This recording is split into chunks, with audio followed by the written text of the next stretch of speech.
We heard some praise there, and we've all seen the praise for Johnny Evans. 36 years of age, got man of the match. I mean, you've worked with him for many years. He's got quite a few Premier Leagues to his name. He's a really top pro. I mean, what was it like with your time working with Johnny Evans, and how, pleased have you been? And I don't even want to say surprised, because you probably know his quality, but how pleased have you been to see him sort of, whenever he has played, he's been brilliant? I don't think he lets anybody down. That's his attitude. He's a Manchester United player. He came in as a youngster. He's come through the system. He understands exactly what the club stands for and what is expected of you as a player when you play in the team. He's ready and available most of the time.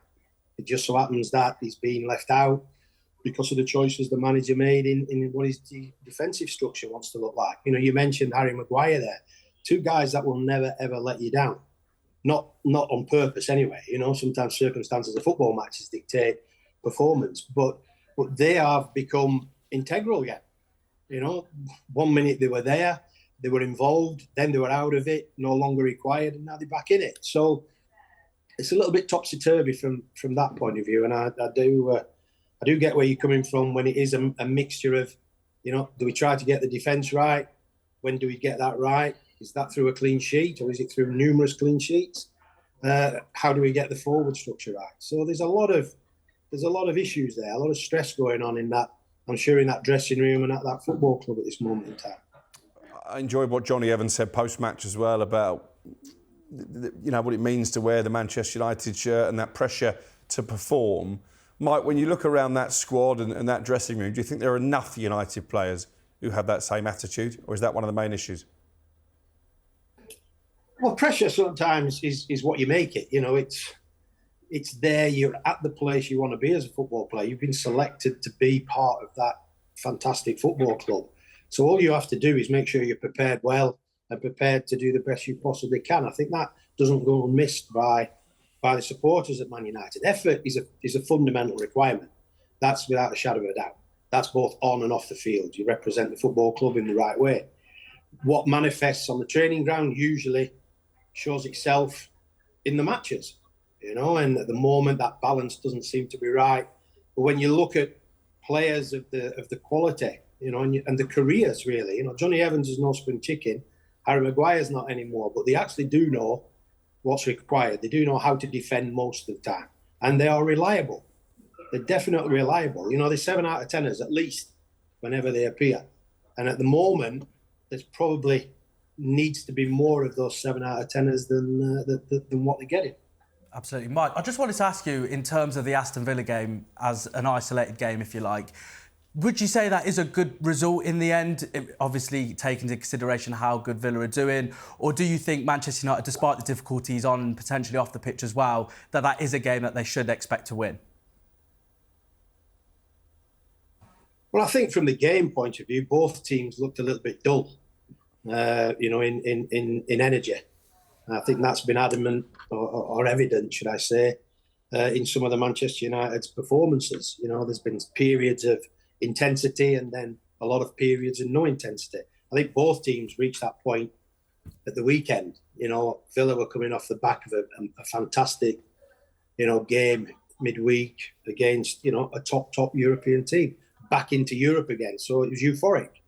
Obviously, I've been in situations where sometimes that has an effect in the next game. Either you can continue it or you drop off a little bit. I think in Villa's case, they probably stepped off the gas a little bit, but it's brand new. It was brand new to them. From Man United's point of view, could we say it was brand new to some of those players?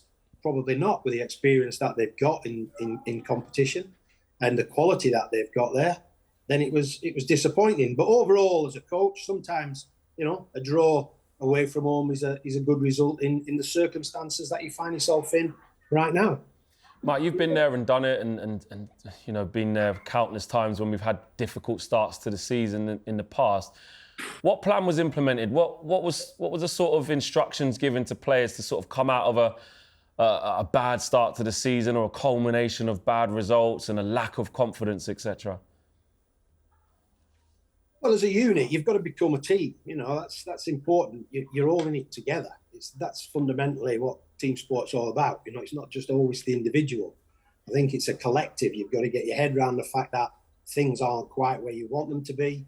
And then you have to work. You have to get your head into the situation of work on the things that can make you better, learn from your mistakes quickly. That's an important thing.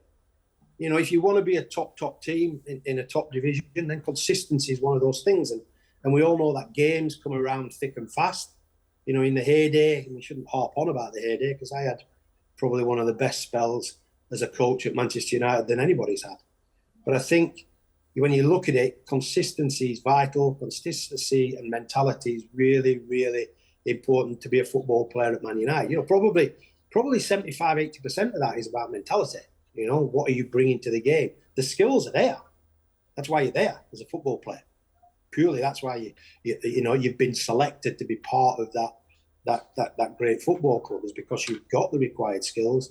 It's just making sure that you can coach that out of them and improve them and be consistent in results. It's the lack of performance. It's the lack of goals, isn't it? Still only Southampton have scored fewer in the Premier League this season. When you look back to the team that you played in the early 90s and the team that you coached under Sir Alex, does that feel a bit alien to you, that there aren't many goals in this team? There's not much free-flowing, exciting football? Listen, the money's in goal scorers, that's for sure, in football these days. You know, that's where the big money seems to be. Yes, it's trickling itself down into better defenders that can play out from the back. We all know that now. But ultimately, matches are won through goals and not conceding goals. You know, there's nothing new about that. That's the nature of the beast. So, you know, in the times of success, you have numerous goal scorers who can score, you know, regularly. Simple fact, you know, Man United in its heyday was definitely 4 strikers, 4 top strikers that could be used, you know, in twos, in pairs. Nowadays, tactically, we don't see that. We see what we call forwards now rather than strikers. You know, is there a difference? Well, there probably is. You know, most teams now play with 1 up top, 2 wide. Where do the goals come from? The midfield players that add to that. Just in general, when you look at the stats, you know, that you probably see all the time, and everybody keeps seeing them in the newspapers and on media channels, the stats just don't weigh up. You know, they're not good enough. It's one of those things. They have to be better. You're in the team for specific jobs, for specific roles. Now, if you're a forward, as we call them now, your job is not just to create goals, it's to score goals. And when the opportunities come at a football club like Manchester United, then you have to take those chances. That is what ultimately you're judged on. Absolutely. Mike, in terms of the coaching aspect of things, of course, we've spoke a little bit there about, you know, players' mentality being so important. But from a coaching aspect, how difficult is it to see your team obviously put on performances that you don't exactly plan for? You work so hard in midweek for tactics and formations and roles of specific players. But from a coaching aspect, how difficult is it to watch performances like that? And how hard is it to almost lift yourself up and keep going in hope that it can improve? Well, as a coach, you obviously work with the players day in, day out. So you're all actually setting certain levels and standards and tactical issues. You know, this is who we are, this is how we're going to play. And then in particular, it's up to the coaches, the managers and the staff to prepare that team to play against the opposition. Because ultimately, that's the game of football. You're playing against somebody who's going to try to stop you playing against them. So, you know, you've got to do that work. But after that, you set that in motion and you set that tone, and that is the minimum requirement of who you are and what you are. So you have to deliver on those circumstances, and that comes from not just the players, that comes from the staff, from the, you know, manager or coach. I don't know which way around it is now. Has Man United got a manager now, or have they got a coach? I don't know. In my day, it was a manager, and then he had his coaches who coached, and the manager managed. Nowadays, we get, you know, coaches of the team, lots of different coaches, but ultimately, who is leading that? Does the manager lead, or does the coach lead? I don't quite know where we're at with that in the present day structure of football.